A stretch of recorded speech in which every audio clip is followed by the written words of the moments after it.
Welcome to the Hundredfold Journey. We help people step out of religious bondage and into true abundance. We invite you to embark on a journey, a spiritual journey called the Hundredfold. At a Hundredfold, we are a group of people developing new thoughts, habits, and beliefs to understand our true identity, to live our life purpose, and experience the abundant life just the way Jesus did. Our mission is to provide support, encouragement, and resources to help you on your journey. The life you are meant to live is closer than you think. The journey is the destination, and your journey starts now.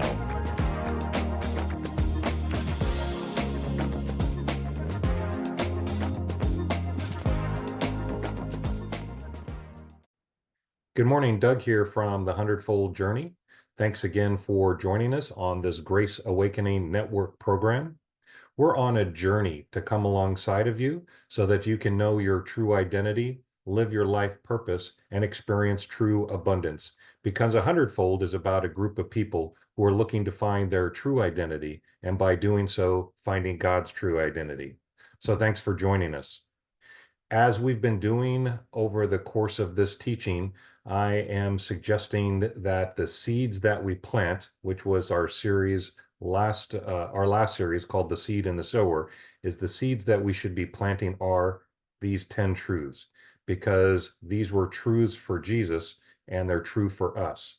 So please remember to continue to work on memorizing these and meditating upon these. You can find this on my website at thehundredfoldjourney.com, and you can download that. So please continue to do that.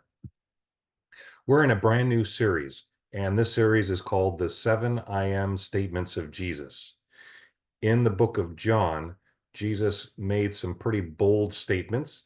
First off, he used the term I am, which is the name of God, and he also included I am the bread of life, I am the light of the world, the door of the sheep, the resurrection and the life, the good shepherd, I am the way, the truth, and the life, and I am the true vine.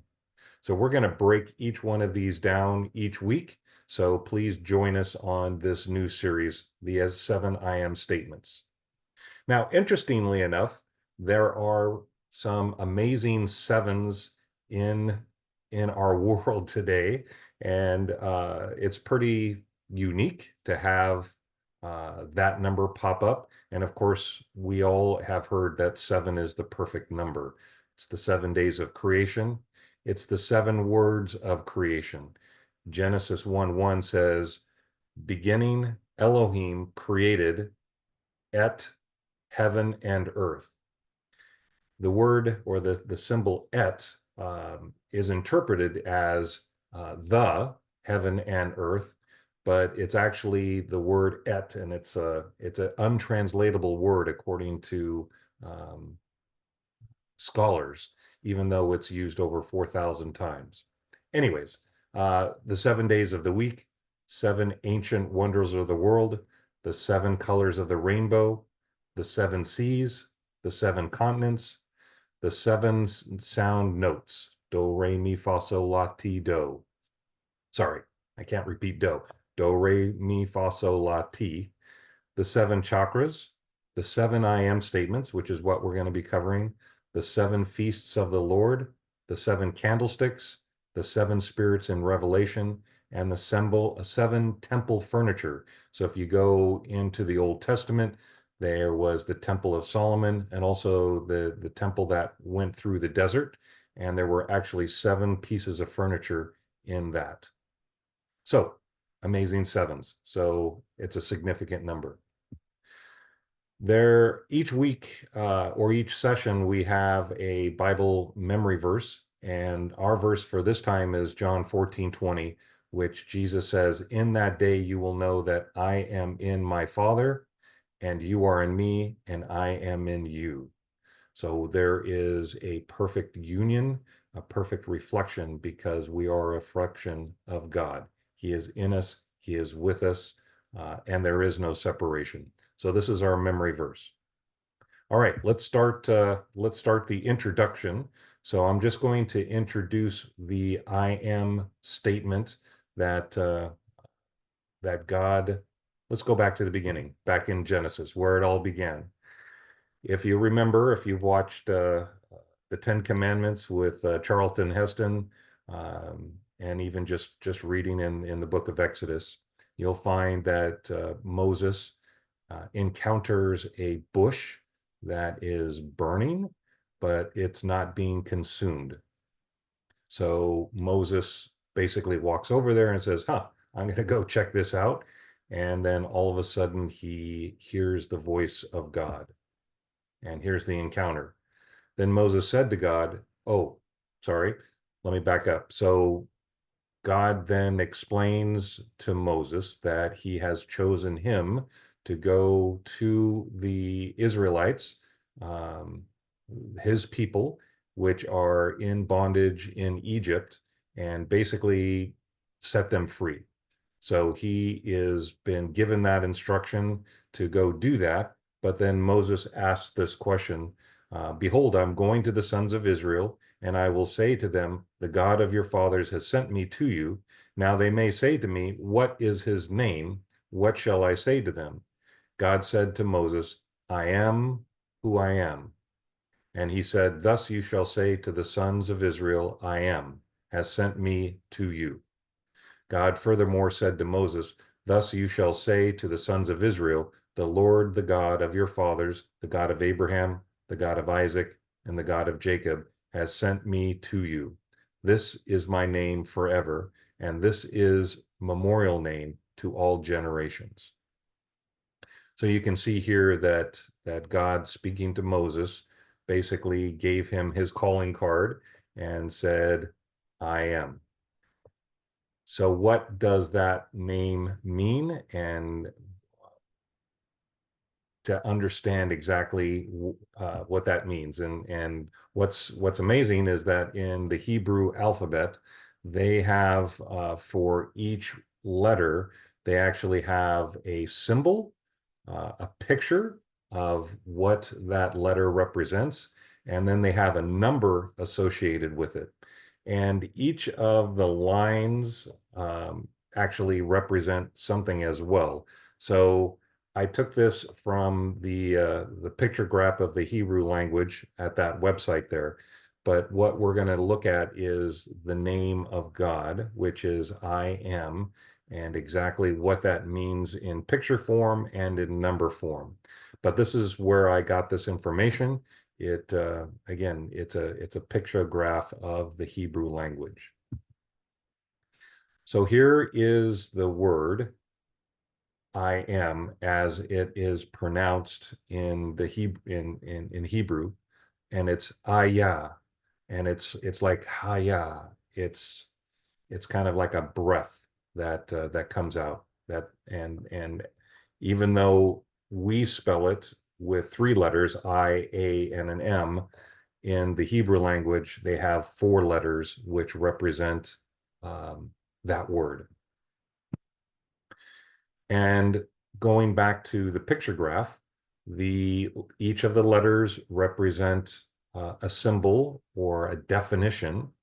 And the definition is the first reveals a finished work revealed. Okay, so the symbol of alpha, which is the first letter of the Hebrew alphabet, it's number one, and that letter is alpha, and in fact that's where we get our alphabet. And the picture that is shown there, it's an ox, it's a bull, gentle, tame, the leader, strength, what is first. So basically the ox and the bull represents strength, and because it's the first letter, it's a strength of the first, right? And then the next one is Hey, which is the fifth letter in the Hebrew alphabet. And that is behold, to show, to reveal, or a window.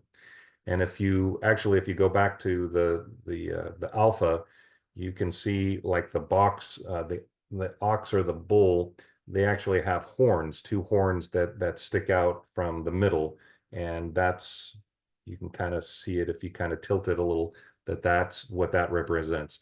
The behold, the hay is like a window, right? And if you look at it, it's like a house with a window that you can peer out, right? So it's open. It reveals things to us. And then you have this little symbol called the yod, which is number 10. And it looks like a hand, kind of a fist, a closed fist.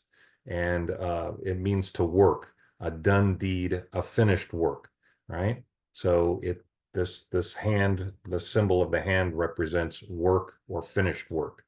And that's the number 10. And then the hay is repeated at the end there. So really what you have is this is the definition of I am. It's the first reveals a finished work revealed. Okay, so kind of let that sink in for just a second as we dig in a little bit further. So if you add up the numbers, which you can do, 1, 5, 10, and a 5 equals 21. And 21 is divided by, it's an odd number, so it can only be divided by two numbers. It's a 7 and a 3. So 7 and 3 is, 7 times 3 is 21. 7 is perfection, and that's what we've been talking about, right? The number 7, and 3 is unity, Father, Son, and Holy Spirit. And that's us too, right? Body, soul, and spirit. So there's unity. There's perfection in unity. So it's just amazing in this one little phrase or one little word called Ayah, which is I am. All of this is being pictured for us. Now, if we take that into Jesus, so what does Jesus say? He declares it is finished, right? He's on the cross. He says it's finished. In Colossians, he says, he is the image of the invisible God, the firstborn over all creation. And then in Revelations, the lamb slain before the foundation of the world. And then in John 4:9, he who has seen me has seen the Father, right? So here we have, and I'm getting tingles just thinking about just how amazing this is. It's the firstborn, right? Which is Christ. And he is revealed, a finished work that was revealed. So before the foundation of the world, Christ was crucified, right? He's the firstborn over slain before the foundation of the world. So all that Jesus did when he was here is he revealed that finished work that was done before the foundation of the world. And he was here to be that window, to be that revealer of what was already accomplished. So it was a finished work. It is a finished work. And Jesus was here to reveal it to us. And he was that ox, that gentle and tame leader that came first. He was the firstborn, right? So just pretty amazing. Now, we're gonna do a lot of reading, so please stay with me as we go in even deeper into each of these letters. And these are pretty significant when you think about it. And in fact, I'd recommend going to Hebrew Today, which talks about each of these letters, and it's a study with among itself. So Aleph, which is the first letter of the alphabet. Aleph is the first letter of the Hebrew alphabet and signifies the number 1. Aleph indicates the oneness and unity of the Creator. It hints that beyond the illusion of separation and duality is underlying oneness, that nothing is separate, and the Creator is the source of everything. The shape of the Aleph is 2 yods. So the yod, if you remember, was that little hand, that fist, and it's just like a exclamation point, as we would call it. The Aleph, it has 2 of them. So if you notice, there's one on the bottom and one on the top. And then there's that diagonal line, and the diagonal line is actually a vav between them, represent the higher world and the lower world, with the Vav separating and connecting the two. And guess what? We're the Vav. We are the one that brings heaven and earth together as one. Aleph represents the creation of something from nothing.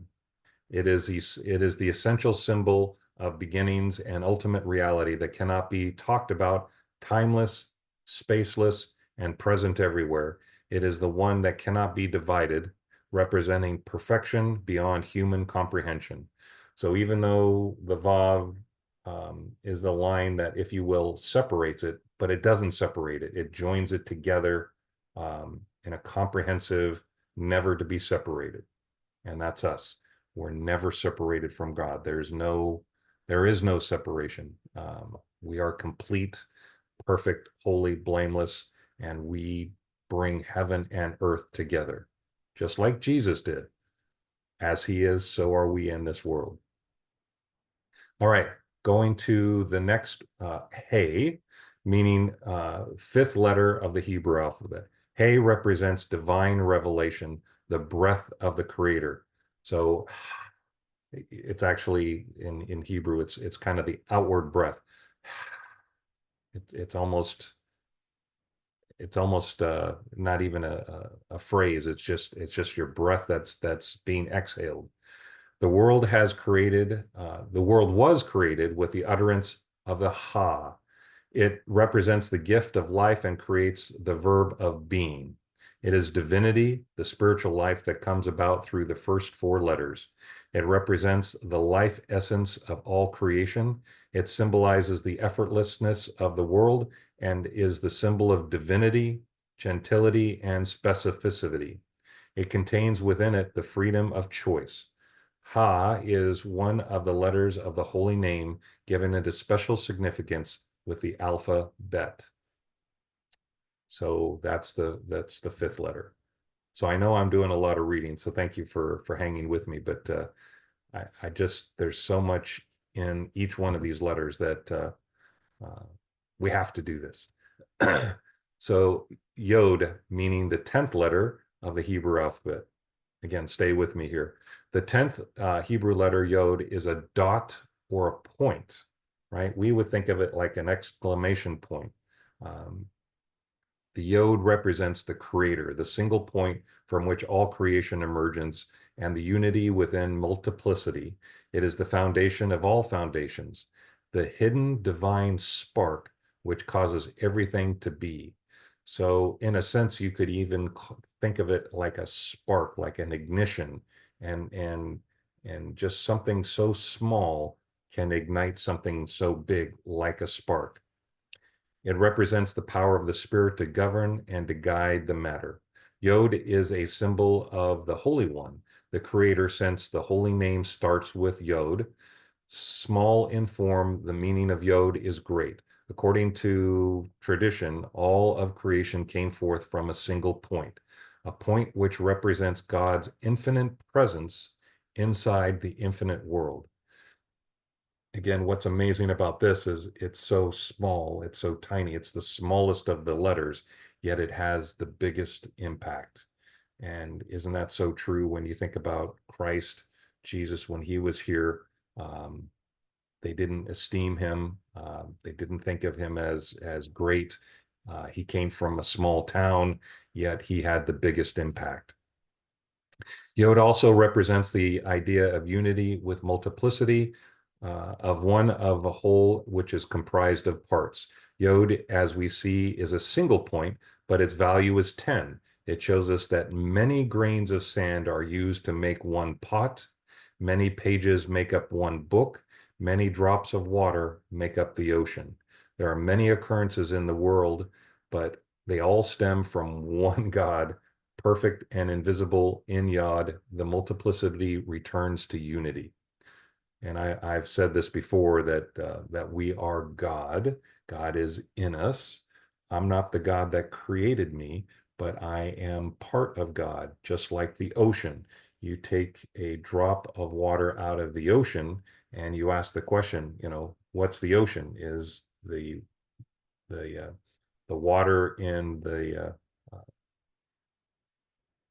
dot of the ocean, the drop, that's the word I was looking for. The drop, or is the drop of the ocean, and they're both the same, right? They're both unique, and they contain everything within it.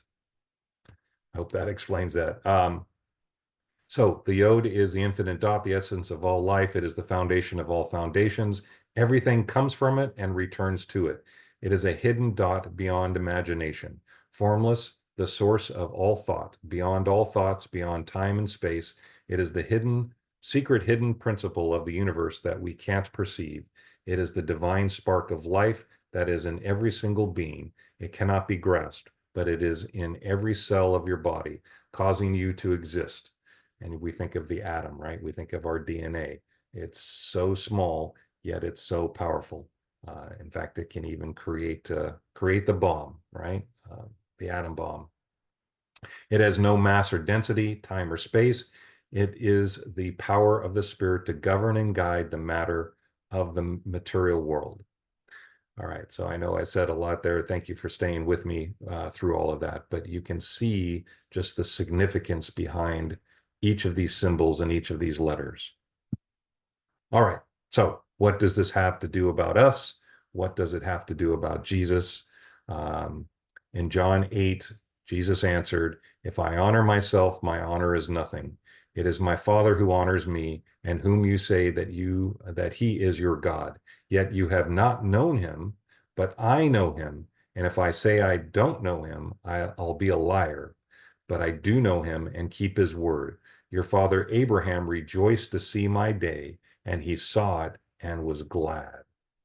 So this is Jesus talking to the Pharisees. The Pharisees were the teachers of the Word of God, and they were in authority, and he was basically confronting them, saying, "Hey, you don't know anything about my Father," and they're pushing back on him. And so Jesus gets to the point where he says, um, they actually boast about the fact that their father is Abraham. And in previous verses, they talk about that. But then he says, "Hey, Abraham rejoiced to see my day." Then the Jews said to him, "You're not yet 50 years old, and you have seen Abraham?" Jesus said to them, "Most assuredly, I say to you, before Abraham was, I, I am." Then they took up stones to throw at him, but Jesus hid himself and went out of the temple, going through the midst of them, and so passed by. So Jesus basically is declaring here, he is I am. There it is. Most assuredly, I say to you, before Abraham was, I am. He's declaring that he is God. He is pulling from that Exodus that we just read about, where where God declares that his name is I am. And Jesus is saying, that is me. That is I am. I am. So Jesus is declaring that he is God. Then later, this is John 8, and in John 10, he says, "I and my Father are one." Then the Jews took up stones again to stone him. Jesus answered them, "Many good works I have shown you from my Father. For which of these works do you stone me?" The Jews answered him, saying, "For a good work we don't stone you, but for blasphemy, and because you, being a man, make yourself God." Jesus answered them, "Is it not written in your law, I said, you are gods?" So he quoted from the book of Psalms, where basically says that we are gods. So the scribes, the Pharisees, the Jews, totally understood what Jesus meant when he said, "I am." And then later he talks more about it, and he says that I and my Father are one, and they called that blasphemy. And what I'm suggesting, what I'm teaching, and what I'm telling is what Jesus declares of me, that I am one with him, that we are one with the Father. So I am declaring as Jesus did, I am. I am. I am God. God is in me. He created me. He breathed his life into me. There is no separation. I am one with God. That's what this whole Grace Awakening Network program talks about. And I know that might sound crazy, but this is what Jesus declared about himself. And as he is, so I am in this world. So allow that just to sink in and stay with us, stay with these other programs as we dig into that further and understand that truth that I can declare about myself, I, I am. And everything that we talked about, all the definitions, is I am bringing heaven and earth, right? On that Vav that brings heaven and earth together. So I am heaven on earth right now, because that's what Jesus did, is he brought heaven down, and that same spirit that was in Christ is in me. There is no separation. We are one. So allow that to sink in. So that concludes the introduction for the 7 I am statements, and we will dig into each one of these each week. So next week will be the I am the bread of life. We are on social media, and I'd love to be able to connect with you through Facebook, Instagram, and TikTok. We also have an extensive YouTube channel, so please reach out to us there. I have mentioned this a couple of times, but talk about planting the seeds. We have a free ebooks on our website at thehundredfoldjourney.com. And these are 21 days of gratitude and 21 days of identity. These are challenges for you um, when you want to know what your true identity is, which we're talking about now, about being I am. The 21 Days of Identity is a great study, and it gives you 21 things or 21 truths that talk about what your true identity is. And then, of course, 21 Days of Gratitude. So please go to that website, pull those ebooks down, and go through those. All right, that's it for today. Thanks again for joining us on this Grace Awakening Network, and we will see you next time. Bye for now.